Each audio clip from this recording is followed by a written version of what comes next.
Krishna, Krishna Krishna, Hare Hare, Hare Rama, Rama Rama, Hare Hare. Srila Prabhupada ki Jai. jai. Tonight we are speaking from Blvd, and the text is text number 26 of the 13th chapter, but it's very difficult to take that verse alone, so we may revisit chapter 13, text number 24, and also 25 and 26. They all go together.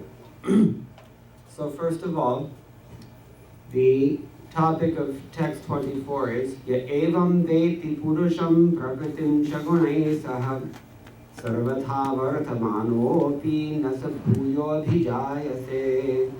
Krishna says, one who understands this philosophy concerning material nature, the living entity, and the interaction of the modes of nature is sure to attain liberation.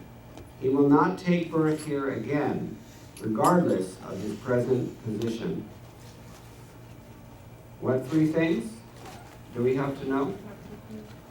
We have to know Prakriti, we have to know Purusha, and we have to know Guna, the interactions that they have with the Gunas. Now, different acharyas commenting on this verse, they have explained the word Purusham in different ways. It would seem from Srila Prabhupada's translation that he refers to Purusham as the Jivatma, the minute living being. Others refer to the Purusha as the supreme Purusha, because Purusha is, the Lord is also Purusha. He's Adi Purusha, and we are Anu Purusha. So that's one thing, but it's important to note here that we have to understand not only the Supreme Personality of God, but we have to understand ourselves, and we have to understand the material nature as well.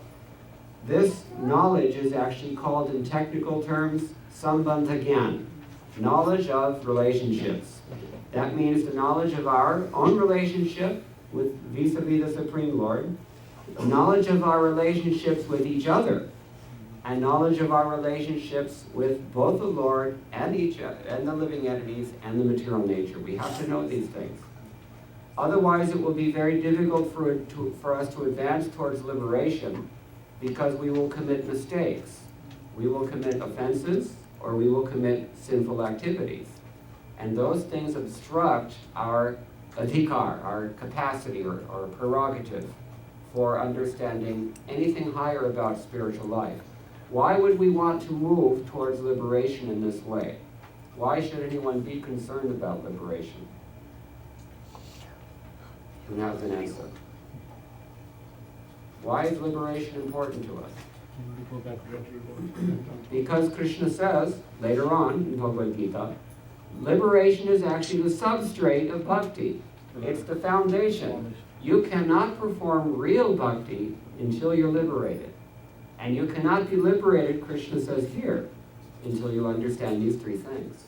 You have to understand yourself, you have to understand the Lord, and you have to understand basically his interactions, all of our interactions with the spiritual and the material energy, Prakriti, and particularly the gunas are mentioned here.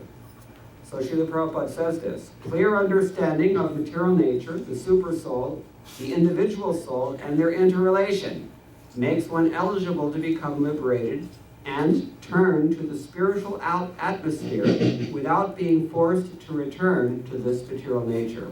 So much in one sentence, isn't it? Now, let's note here that in this sentence, Srila Prabhupada seems to indicate that Purusha means what? Actually, he says both. In this way, Srila Prabhupada's purports, they also reflect the commentaries of predecessor acharyas. That's why I told you that different acharyas are saying different things, and we can see here, in the first sentence of his purport, Srila Prabhupada is representing them faithfully. That is the function of a Vaishnava, as we were singing before. Now, he continues here. This is the result of knowledge. The purpose of knowledge is to understand distinctly that the living entity has by chance fallen into this material existence. By his personal endeavor in association with authorities, saintly persons, and a spiritual master, he has to understand his position and then revert to spiritual consciousness or Krishna consciousness by understanding Bhagavad Gita as it is explained by the personality of Godhead.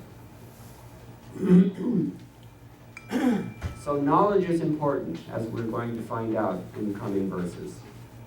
We have to have this sambandha gyan, as we've defined it. Then, he says, it is certain that he will never come again into this material existence. He will be transferred into the spiritual world for a blissful, eternal life of knowledge. Is that what we're here for? Yeah. Yes, that's what we want, I think. At least we hope. Now, in text 25, he goes on. Krishna continues. Dhyanena atmani pashyanti kechid atmanam atmana anye sankhena yogena karma yogena chapare. Some perceive the super soul within themselves through meditation, others through the cultivation of knowledge, and still others through working without fruitive desires. Srila Vishwanath Chakravarti Thakur comments on this verse. He said, Krishna has introduced a topic that we need to assimilate. What is the topic that we need to assimilate, or rather the triad of topics that we need to assimilate? We've gone through it a few times. Purusha, Prakriti, and Gunas. The three modes. We need to know these things. Whether we take Purusha as meaning ourselves or as God, we still need to know them all. This is the point. And now he's giving us the means by which different people do this. Some people understand the super soul by meditation, others cultivate knowledge, and others work without fruitive desires. So what does that mean? The word here, dhyanena, indicates that the Ashtanga yogis are meditating on Paramatma, because we've already determined that Purusha here means also Paramatma.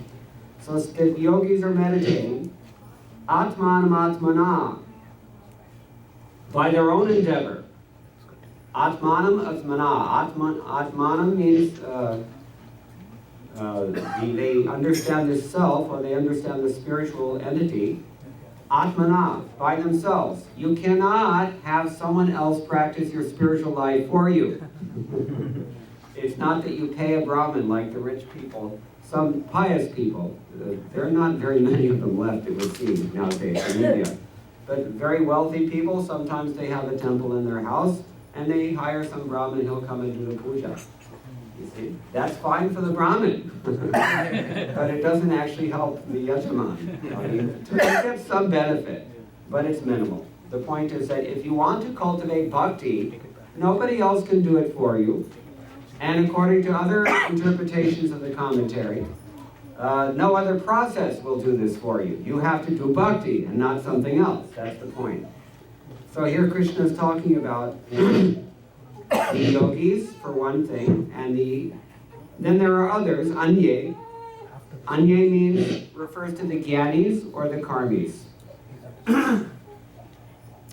This microphone is just like me. I have a chronic upper respiratory problem through which I have to clear my throat every few seconds. That's what the microphone is doing, the same thing.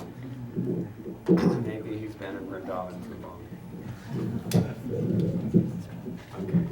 Hare Krishna. Radhe Radhe.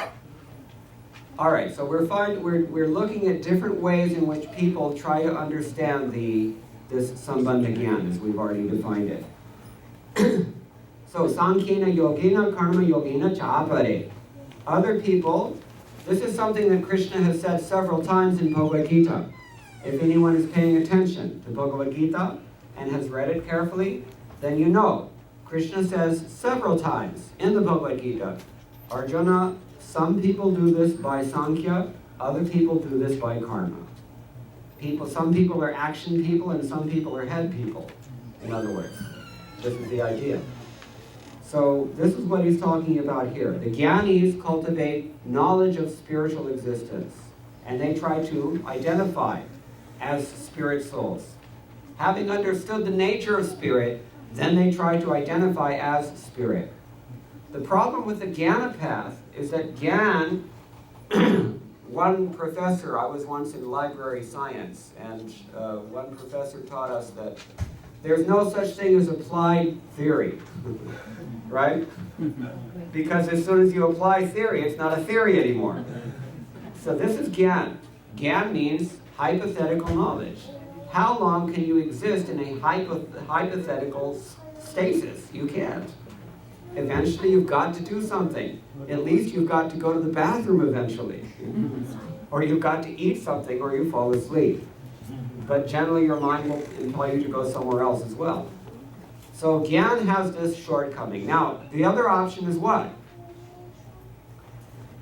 The board, folks, so we don't have it. But Samkhina Yogena Karma Yogena Cha Apare. Some people do it through Sankhya Yoga, other people do it through Karma Yoga. What does Karma Yoga mean? Karma Yoga means that you try to purify yourself by giving up the fruits of the action that you perform. In the initial stages of Karma Yoga, you're just trying to act in terms of Shastra Vidhis.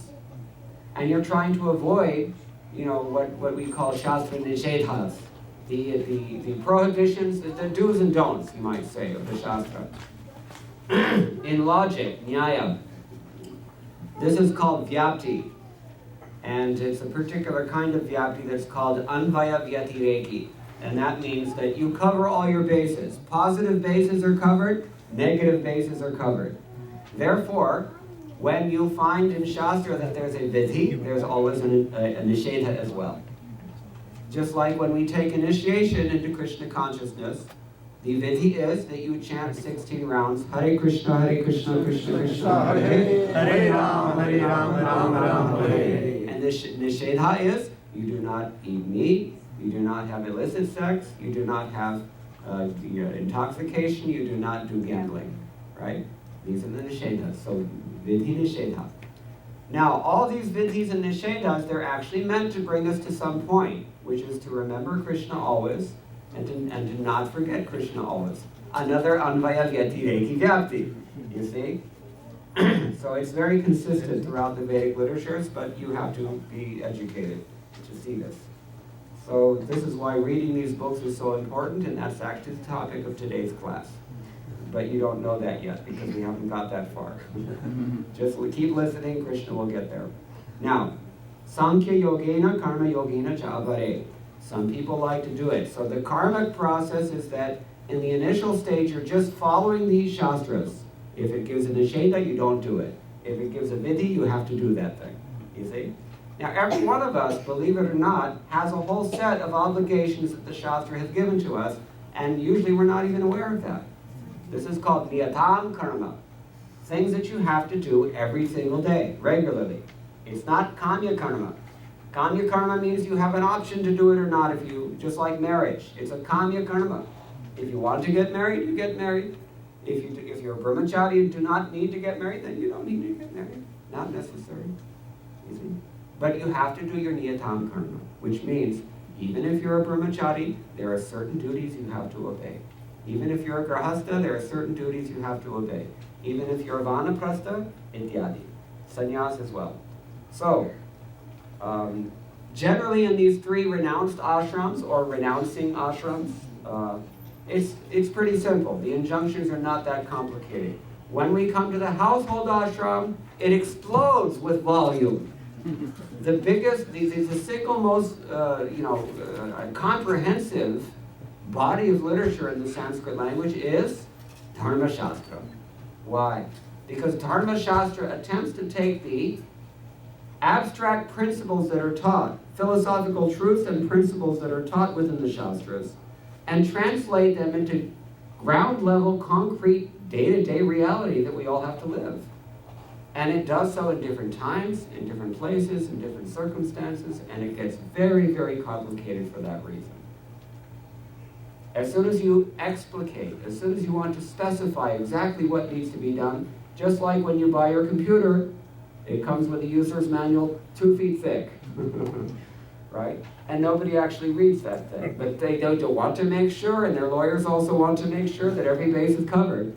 And so this is called anvayavyati vyapti again. So that's why the Dharma Shastras are so complex. So the household ashram is complicated. And because it's complicated, we're busy.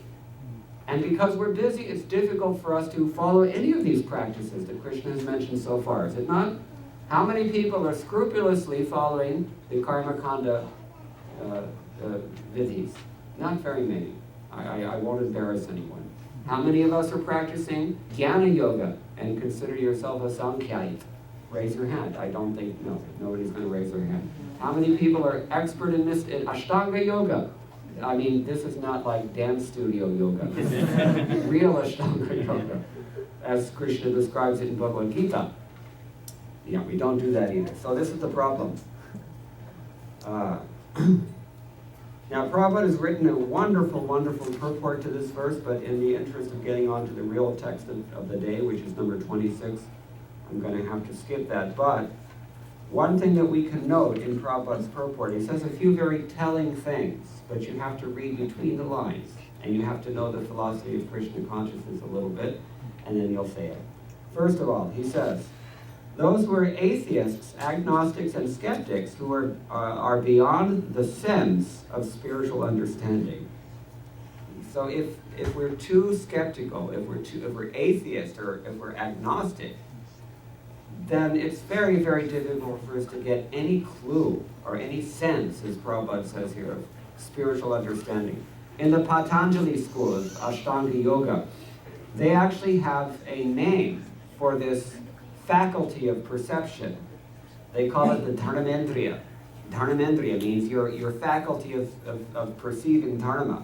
And that's actually a very smart idea, because dharma is such a subtle thing, it is actually very difficult to perceive. And because it's so subtle, many people don't know. I like to say this point everywhere I go. In the English language, we don't have a word that subsumes all the nuances of meaning that are attached to this word dharma. What does dharma mean? Raise your hands. What does dharma mean? Okay? Faith. Faith. What else? Duty. Occupation, duty, what else? Religion, what else? Laws of God. Laws of God, what else? Essential nature of Principle. Sounds like a million things. loving devotional service. Loving service, okay? They're all correct, and yet they're all dharma.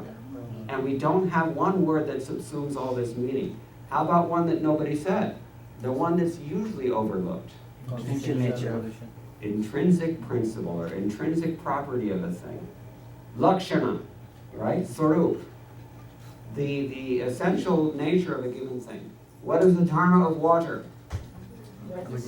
It's liquid. What is the dharma of sugar?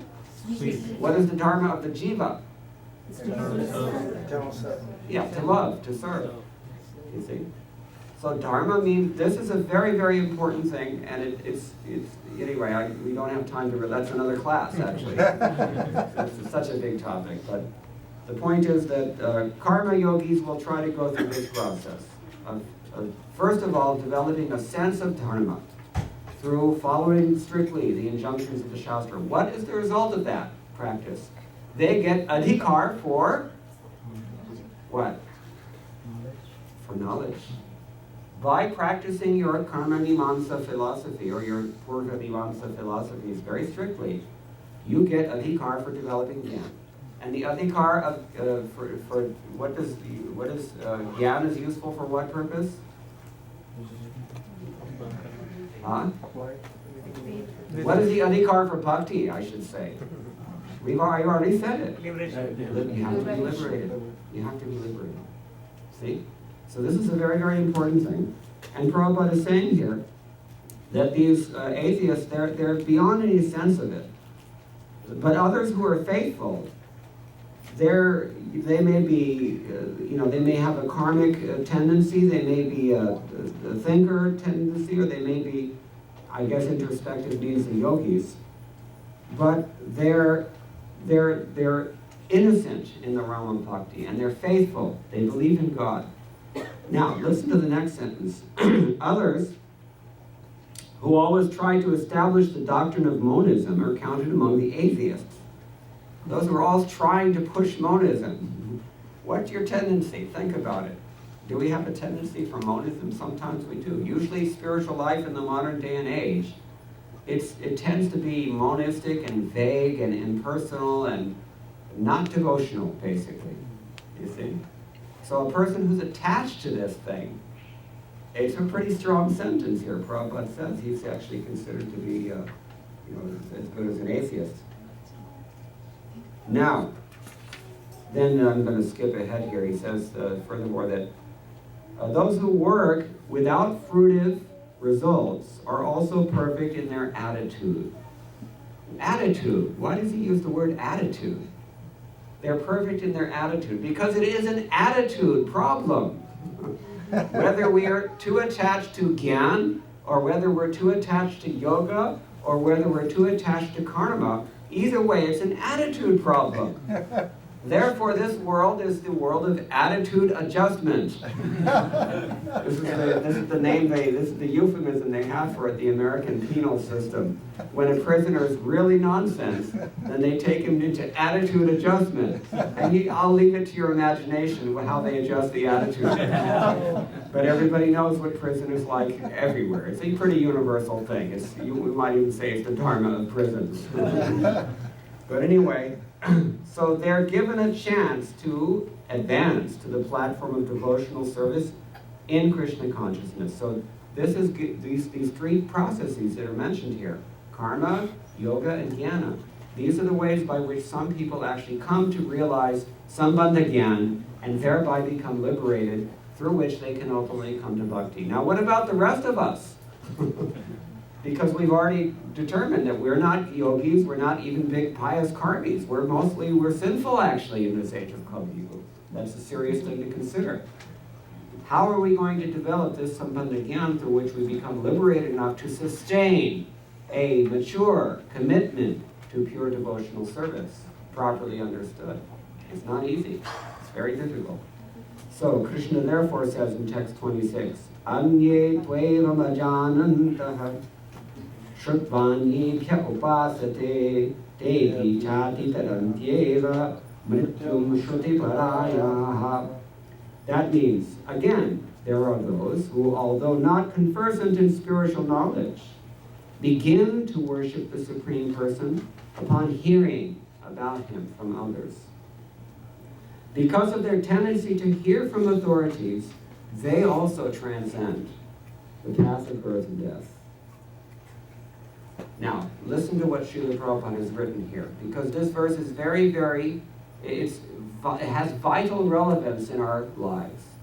Whether we're ISKCON devotees, or whether we're karmis, or jnanis, or yogis, it really, to say whether we think we're karmis, or jnanis, or yogis, or even if we think we're devotees.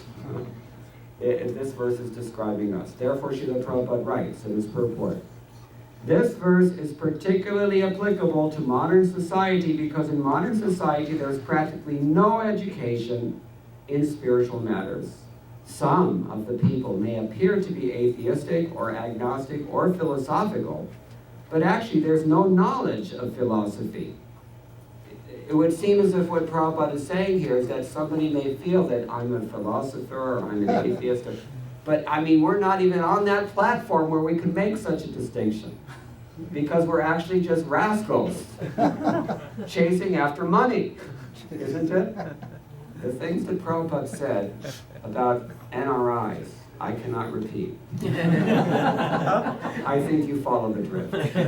Enough said. Now, as for the common man, this is what we're talking about now. If he is a good soul, again, this indicates an attitude, doesn't it? If he's a good soul, if he's not a rascal, a cheating person. If he's a good soul, then there is a chance for advancement by hearing. Very good. This hearing process is very important. Lord Chaitanya, who preached Krishna consciousness in the modern world, gave great stress to hearing, because if the common man simply hears from authoritative sources, he can progress. Especially according to Lord Chaitanya, If he hears the transcendental vibration, Hare Krishna, Krishna Krishna, Hare Hare, Hare Rama, Rama Rama, Hare Hare. It is stated, therefore, that all men should take advantage of hearing from realized souls and gradually become able to understand everything. The worship of the Supreme Lord will then undoubtedly take place. Lord Chaitanya has said that in this age, no one needs to change his position, but one should give up the endeavor to understand the absolute truth by speculative reasoning. One should learn to become the servant of those who are in knowledge of the Supreme Lord. If one is fortunate enough to take shelter of a pure devotee, hear from him about self-realization and follow in his footsteps, as per the bhajans we were singing, no? Then one will be gradually elevated to the position of a pure devotee. In this verse particularly, the process of hearing is strongly recommended, and this is very appropriate. Although the common man is often not as capable as so-called philosophers, so-called, you know this? So-called. Very important little adjective Prabhupada stuck in there, deliberately. He said, every single word of these books I've chosen very carefully. One time he said that. On another time he said, he didn't choose them at all. Krishna chose them. Who else can write like this, if you think about it? I mean, somebody has to be empowered in order to, so clearly. I myself read Bhagavad Gita, half a dozen editions, before I came to iṣṭa. And I could not understand any one of them. And looking back now, I can understand why. The reason is that the persons who published those editions also did not understand them.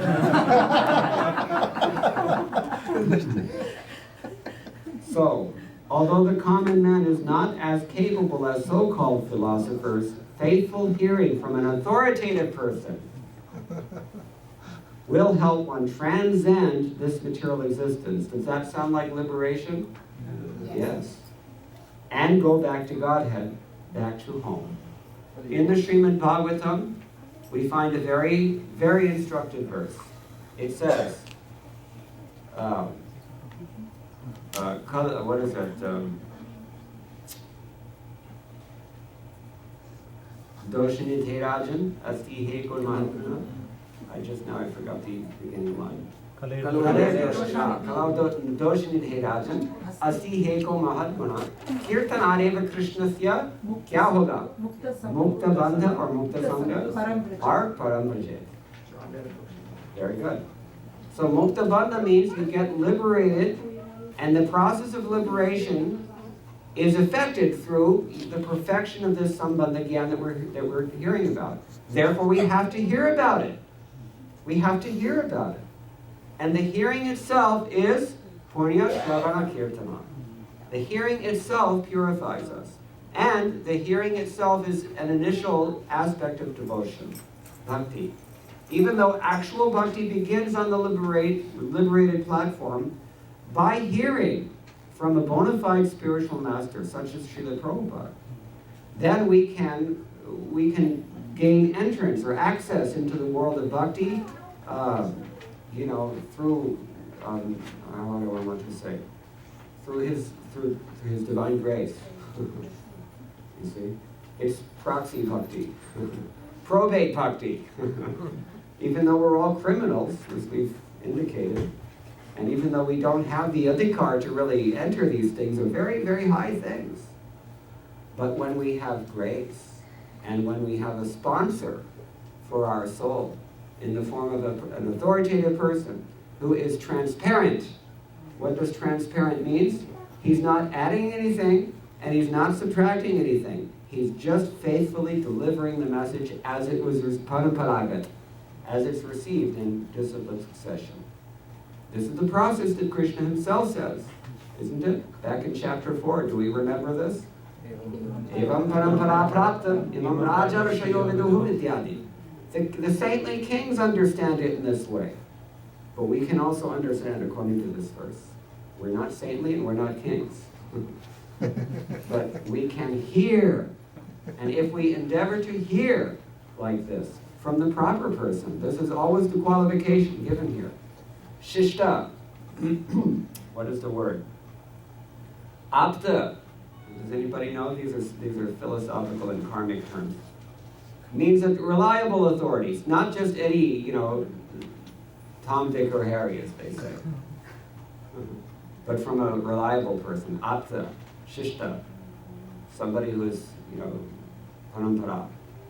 This is the point. Transparent via media. Therefore, Srila Prabhupada uses this. It's one of the shibboleths that Prabhupada repeats throughout his books. Transparent via media. He's just delivering the messages he's received it. He's not taking a cut from this. And he's not changing it to suit his needs. You see? Nor our needs. Because sometimes they do that. One scholar, A.L. Basham, he was University of Canberra, and in the last generation he was a great Indologist. He used to call them streamlined swamis. Streamlined swamis. Because, they tone it down and they try to, they make it palatable and, relevant maybe for the modern man in order to fit into their busy life. It actually doesn't work like that. You've actually got to fit into Krishna's program. That's called Krishnanushilanam, in the words of Rupa Goswami. Anyway, so this is the idea here, that we can become liberated by hearing. And he's quoting Bhagavatam here. He didn't actually say it, but those who have read the Shastra and who are familiar, acquainted with the ocean of Shastra, when they read any given line in any given book written by Srila Prabhupada, they can trace out the reference that Prabhupada is paraphrasing, because he's always paraphrasing a Shastric reference or an Acharya's reference. It's just like I pointed out for you with regards to the first sentence. The interpretation of the word Purusha is implicit in Srila Prabhupada's sentence. He didn't have to choose two words in that sentence. He could have gone with only one, but he wanted to represent both interpretations of his predecessors. And similarly here, what is that famous verse? Sthane sthitashruti gatam tanavang manobhi. In the 10th canto of the Srimad Bhagavatam. Who is saying this? Brahma. That if a person stays in his own position and simply hears about Krishna, that is enough. And that is being indicated here in today's verse. Anye tvevam ajanantaha, although they don't know this. Shrutvanyebhya upasate, they have heard from others. Others meaning the reliable persons that we've discussed, the acharyas. The persons whose words and whose actions and whose realizations are all one thing. Most of us in this world, what we say is one thing, what we do is another thing, and what we want is a third thing. You see, that's called disharmony. Anybody know this poet, Jai Shankar Prasad? Chayavadi poet. So he wrote a famous book in Hindi called Kamayani.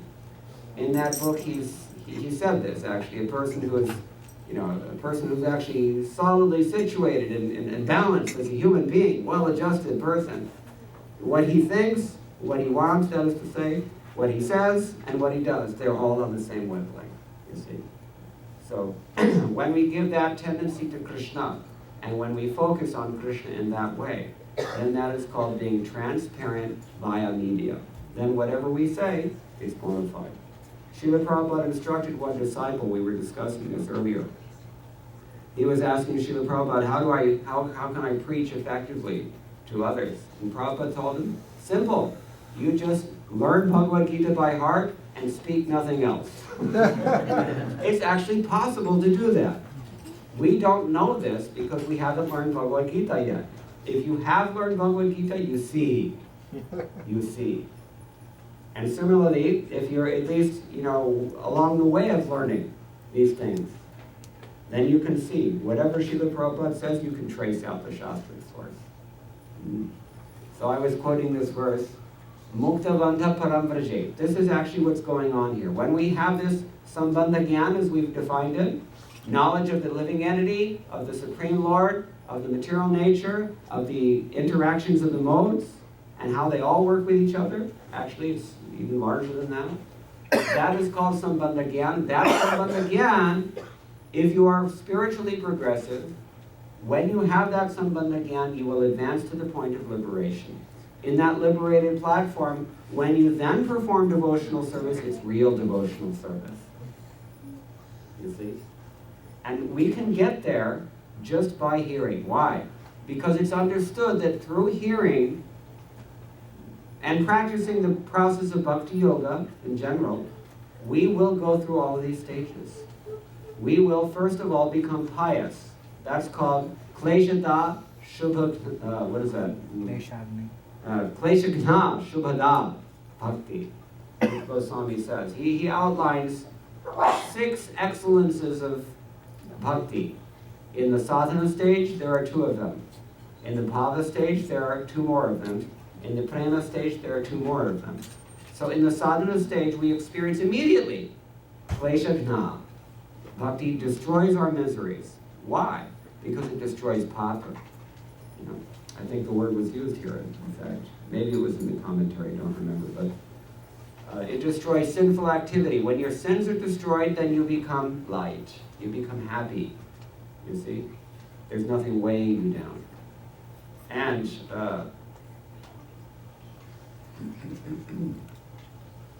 Shubhada means you become auspicious. It's just as Krishna has explained in chapter 7. Yesham tu antagatam papam jananam punya karmanam te. Kya? Dvandva nirmukta. They are free from the duality, from the illusions born of dualistic existence, and especially sinful existence. And they're fixed in piety. This is natural for bhakti. Bhakti will do this to you automatically, just by hearing, because it's assumed that, Prabhupada said, hearing means acting. You hear something and you follow it. Just like if I say, please bring me a glass of water. And you're very scrupulously taking notes and recording it even, and just focused on the instruction. And you're so focused on the instruction that that's all you do. That's not really hearing. It's not really hearing, right? It's true, a practical example. So hearing means acting. Therefore we say, just by hearing, you will pass through these stages. You will become pious. That is the effects of karma. And through piety, you will get realizations. That's the effect of jnana. From the combination of piety and realization, you will be able to meditate, and that is called yoga. And then ultimately you come to the stage of entering into real bhakti once you are liberated thereby. So this is called mukta bandha. You become free from all the dross, all the extraneous garbage, anarthas. And parambrajet, what does that mean? That means you actually dive into this ocean that Rupa Goswami calls the bhakti rasamrit sindhu. You become like one of the fish in the ocean, deep water fish. And it's bliss. It's an ocean of anandam buddhi vartanam, ocean of ever-expanding bliss. On that platform, this is the nature of bhakti. So we can, simply by hearing this Hare Krishna Maha Mantra, and simply by hearing Bhagavad Gita, as we've heard tonight from a bona fide spiritual master, Srila Prabhupada, and simply by following this process in all humility with a clean heart, that means not cheating motives, as Prabhupada said, not always trying to turn it into something monistic or something karmi or something else. Just follow with a clean heart, and you will be automatically, just by your tendency to faithfully hear from an authority. But you have to hear from the right person. This is the point. You cannot hear from a politician. You cannot even hear from a scholar. And certainly not from a businessman. You have to hear from the devotee, you see. Because many of the people, many of the editions, even most of the editions, I should dare to say, they're actually published by businessmen, politicians, maybe he's a yogi even, or a jnani, or an academic, mundane academic, you see. But where is the edition that is actually given by a transparent devotee? That is this edition. Bhagavad Gita as it is. How many devotees joined from X or Y edition of Bhagavad Gita. But this edition has produced hundreds and thousands of devotees worldwide. So do the math, as they say. It's not rocket science. Okay, so I think the message is clear just by hearing, but we have to actually hear. We have to actually hear. Therefore, there's one verse that Srila Prabhupada spoke from more than any other verse in the entire Bhagavad Gita. Does anyone know what verse that is? Chapter 7, text 1. Yatha jnasasi tacchino. As much, Arjuna, as much as you want to understand this thing, just listen. This is the beginning. This is the beginning. Now, what happens when we listen? I mean, I don't know how long I'm supposed to go on. It's 8 o'clock now. So, I'll make one more point. And that is that in the third canto of the Srimad Bhagavatam, chapter 25, text 25, Kapila Dev is instructing his Mata, Devotee. And he says, Satam prasangan mavirya samvido bhavanti krit karana rasayana katha. That means, in the association of advanced devotees, powerful devotees, these kathas, they become very, they become very potent. And they become, by repeatedly hearing in this way, they become very dear to the heart as well as to the ear. To the ear because Srimad Bhagavatam, in case you didn't notice, it is wonderful, wonderful poetry in Sanskrit. If you compare Srimad Bhagavatam to, say, Vishnu Purana or Bhagavad Gita or any other, the caliber of the poetry in the Srimad Bhagavatam is far and away above everything else. So it's very sweet to hear Srimad Bhagavatam verses. And Bhavanti Hrit Karna Rasayana Katha. It is like a medicine also for the heart, because when we hear this thing, we recognize that there's truth here. This can help me. And we are immediately relieved from so many anarthas just by hearing. You see? Tat Joshanat Ashulabhavargavartmani, he says, by the enthusiasm thus generated by this process of hearing and good association, we are very quickly established on what path? Ashu Apavarga Vartmani, the path of liberation, Apavarga path.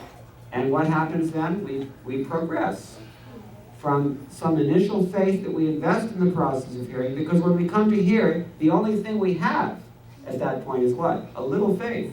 Otherwise we wouldn't come. So when you invest your faith and then it builds, it's a snowball effect. It builds upon itself. And then we progress to the different stages of bhakti that he's described. We associate with sadhus, we become engaged in devotional service, we become free from all of the anarthas, we become fixed, we get some real taste, we get so actually attached, and then we develop bhava. And I discussed, bhava has its own excellences, and that bhava matures in prema bhakti, and then all 6 excellences of bhakti are manifest at that point. I'm going to stop here, but if anybody has any questions or comments, we can discuss them. Is it clear what we need to do? What do we need to do? Hear from the Okay. Hear from authoritative source. And why do we need to hear? What will happen when we hear? attachment. What are the 3 things that have to happen for us to become liberated? We have to understand ourselves, God, the world, basically. Right? And we want liberation because on the liberated stage we can actually perform real bhakti, spiritual bhakti. Before that it's called prakrita bhakti, mundane bhakti. And you still get credit for that, but it's probate, as I said. Okay, someone had a question here? I was wondering, you said, Brahma said that you can keep a position, but you just have to hear. It sounds contradictory, for you just said to hear is to do, right? So how could you keep a position, and what do you mean by Right, yeah, that's a good question. Sthane sthita means to be situated in your varna and ashram. In your niyatam karma, in other words. You cannot remain situated in sinful life. That is the default in the modern day and age, actually, if you think about it. Normally it's expected that a person will be at least situated in his varna and ashram, but nowadays people are not even doing that. So we're in the red spiritually. And we've got to come up at least to a level of pious existence before we can actually start making any positive progress. But the most powerful means of doing that is given to us in the form of this Hare Krishna Maha Mantra. A Shruti mantra says, anybody know the quote I'm thinking? Kali Santana Upanishad. What is it? Iti Shorashikam Nam Nam Kali Kalvasham Nashanam Nata Parata Upayo Sarva Vedeshu Drishte. If you look throughout all the Vedas, you're not going to find a more efficacious means of eradicating all the filth of this age, only through chanting. So yeah, we have to chant and we have to hear, and that will bring us first to the stage of humanity, then as human, because a human being is not defined biologically in Shastra, correct? How do we define humanity according to Shastra? Via negativa. Dharmasya hina pashubhit samana. Hitopadesh tells us this. Ahanandra bhayamaitanam cha. The animals are running around on their four legs looking after something to eat, somebody to fight with, someone to mate with, somewhere to sleep. We're running around looking for the same four things on four wheels. And sometimes they do it within their four wheels also. So, this is animal life actually. Human life means that you actually, you have dharma. Therefore, it is so necessary to understand dharma, as I mentioned in the beginning. We have to get the concept clear, especially in the Western countries. It's very important for people to learn this. And all of you, I can guarantee, from India, you have some concept of dharma, which puts you at an advantage. You have to share what you know. And this is what you know. Because other people have no concept of dharma. It's kind of like when you go to the Far East, in China, you've got to tell those people about God, and they don't even have a word for God because they don't have the concept that would require that word. And it's exactly the same with dharma here. It takes sometimes a person takes 10, 20 years just to become a human being. Even he's chanting Hare Krishna. You see, that's how sick it is, and because of Kali Yuga. Therefore, Srila Prabhupada gave 80% of his instructions on the topic of Varnashram Dharma in the last 3 years that he was with us. Because he saw, from his own experience, these people are having trouble. And this is why. That's not even considering I want to say the socioeconomic or the economic and, biological factors that are also vitally important nowadays. Because everybody knows, Alan Greenspan knows how fragile the economy is. Nalini dalagata jalamati taralam tadvad jivena padashaya chapalam, Shankaracharya Nikaha. The key is, it's like you have a drop of water on a lotus leaf. It's gone any minute. And biologically, even the human beings are changing the entire environment, including the human species. Now, what's going to happen when the clones grow up? What kind of world are they going to create? Think about it. The day will come when when people scoff at the idea of such a fabulous creature as an amphibian, in the same way that we hear that mountains used to fly in the Vedic literatures, and can't believe it. Why? Because we've created such an inauspicious world that it's obscured the reality. Anyway, I don't want to, as I said, this is the topic of another lecture, but does that answer your question? Yes, it does. Okay. Anybody else have a question? Or a comment?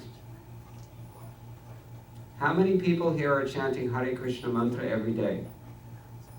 Raise your hand. Some people are not chanting. So please, we humbly request, try to chant Hare Krishna Maha Mantra every single day. I'm not going to tell you to sit down with the mala and chant 16 rounds. You don't have to do that, but try to chant this mantra every day, sincerely, bhav se, and see what happens. Krishna, because when we, just like this, do you have Kmart here in Folsom, California? So one time in Texas, or have they gone out of business also? Sold out, whatever. There's so many mergers now, you don't know who's in charge. Sometimes they like to keep it ambiguous also.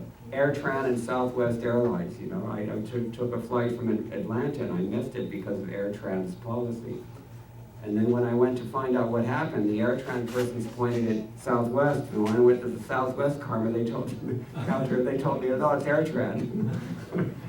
they play each other off the client. But anyway, one time I was in Kmart, and because it was Kmart, I could not find someone to help me. And but I finally found a staff person with a name tag there.